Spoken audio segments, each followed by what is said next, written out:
Sarah the gardener, and today it's a bit gloomy out there. Might be a bit gloomy on the video too, I'm really sorry about that, but we're expecting a Cyclone Pam. I think he's a category 5 at the moment and he's hovering over Fiji, but it's due to hit here on Monday and they reckon it'll be downgraded to a category 4, which is still pretty scary. So I'm just out in the garden trying to batten down the hatches a little. I'm just taking the weight off my trellises where I can, so they don't get broken, which means I have to harvest my pumpkin, which is, well, it's exciting, it's bittersweet, because it means, you know, there's no going away from it. Once you start harvesting pumpkins, you really are in autumn. But for now, yeah, so what I'm doing when I'm harvesting my pumpkins is, the best thing is you harvest it as far away from the stalk as possible. So I'm just, oops, if I can just get in here. So,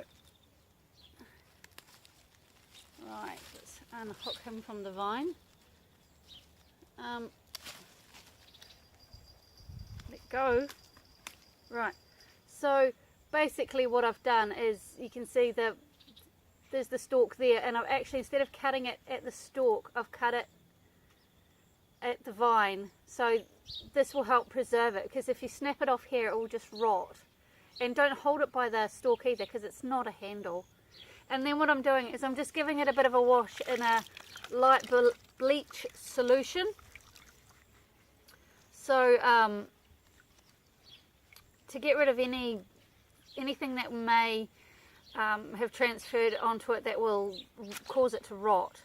And then what I'll do is I'll take it into the greenhouse and I'll leave it for the skins to cure. So that'll be 2 weeks facing up, and then I'll turn them over and they'll have 2 weeks facing down, so they're nice and dry. And then I'll store them in the shed in a cool, dark place that's not too damp and humid. So that's where we are with that. So that's my pumpkins. But what I'm going to do is, to stop the storm from whipping through all the damage and damaging things, I'm going to take down some of the crops that probably should have been taken down a wee while ago. And there's things that can be learnt from taking down the crops, so that will give you benefit in the new season. So I mean, I know a lot of you are actually just planting your seeds out now, which makes me very jealous, but it can't be helped. I've had my summer fun and now it's your turn. But there are things to be learned. Let me show you, come with me.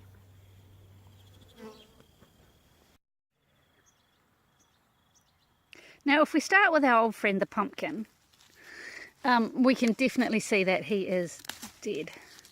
There's not a lot left in him.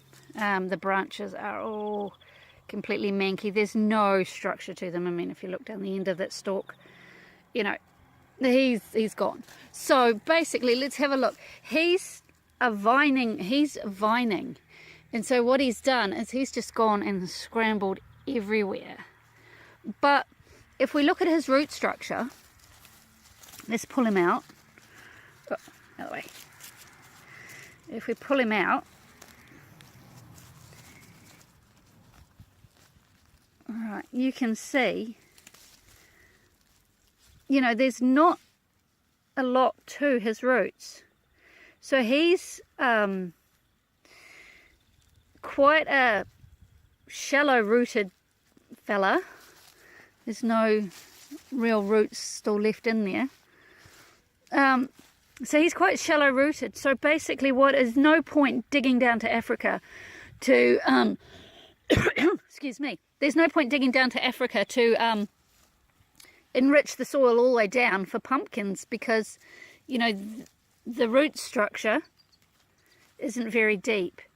So yeah, so you can learn from that, from the pumpkins, that they can, yeah, don't prepare it too deep because it's not necessary. So okay, here's my popcorn. I actually harvested the popcorn ages ago and put it in the greenhouse. But as you can see, the root structure here, okay, he's got there's a weed. He's got what's called advantageous roots. So they've come out, are they advantageous or are they aerial? One or t'other.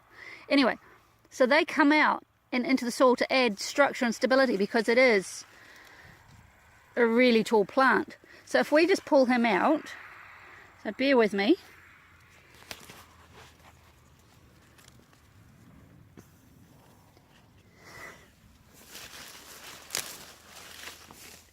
Actually, I may need the fork.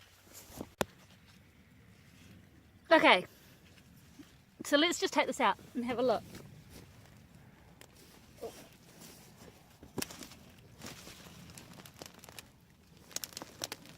Oh my gosh.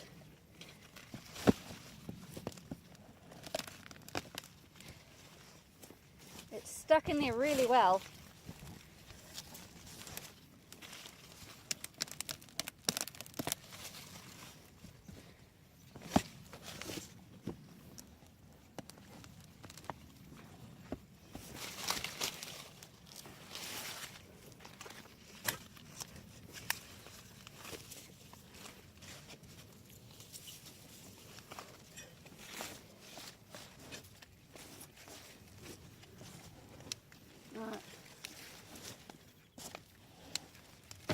Oh, there we go.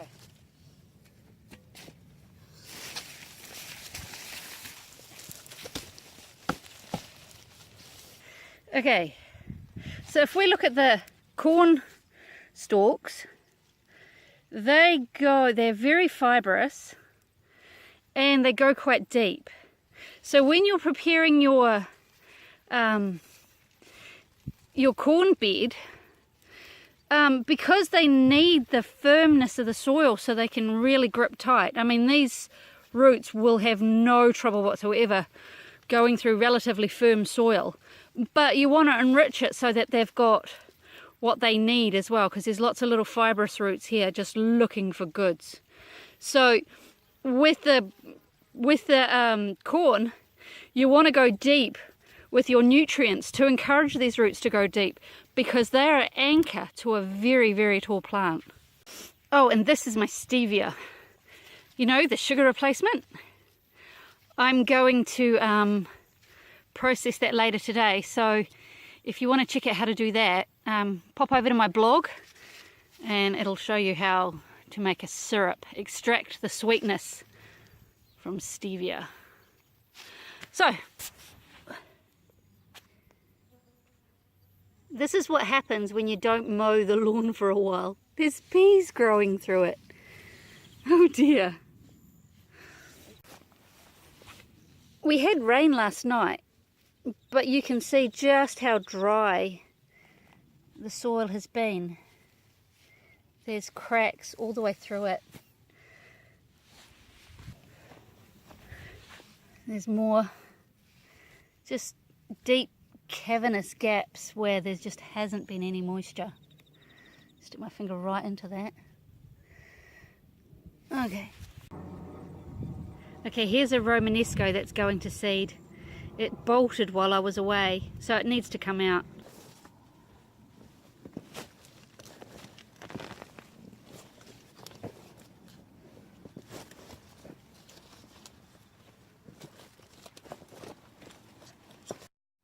Okay, so I've just pulled it out, and as you can see, it's very similar to the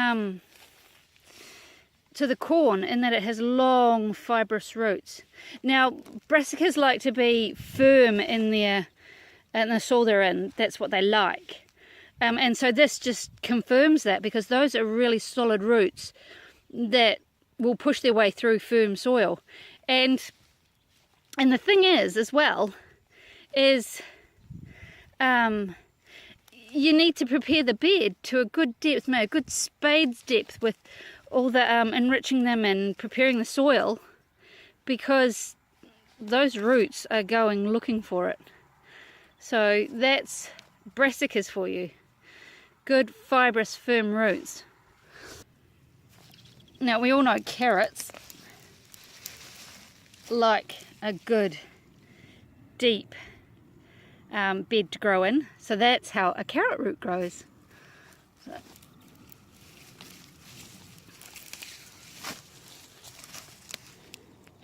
And just like that, we have a great bunch of carrots for tea. Now I've got some lettuce that also bolted while I was away. So we shall pull that out and have a look. Now that has really fine roots that are quite fibrous.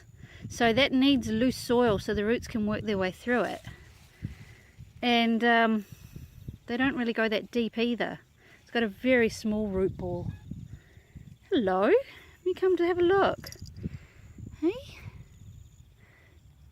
Don't you do what I think you're going to do in my garden, love. Okay, there's toast. Right, so yeah, so the lettuce has a very fine root ball and it's not very big. So, you know, you don't need to waste your efforts preparing loads of area around it because those roots aren't going very far. Okay, there's one thing I noticed in the past with my dying dead zucchini is generally it forms a single skeleton up the middle of it. It's easy to see at the end of the season. All the leaves coming off one central stalk. And so that made the decision for me to tie it up as it grows a sensible one. And so it's used up less space, way less space than it would ordinarily. And it seems to be growing through the powdery mildew. And we have new growth again, so we shall be back in business with more zucchini. Hurrah! Hey, what do you think, Puss? Toast? Hey? Good girl. So that's the cool thing about gardens, is they can always teach you things. There's always something to learn. You've just got to keep your eyes open. You can read about these things in a book, but to actually get out there and do it and observe what's going on in your own garden is really, really exciting. So for now, I need to batten down the hatches and prepare for the storm. Make sure there's nothing that's going to blow away, because the last thing I want is anything to blow through my greenhouse. Oh my gosh, all my greenhouse to blow away. Now that would be devastating. So I shall tidy up that, but for now I'll just keep washing my pumpkins. Come again soon, and thanks so much for watching.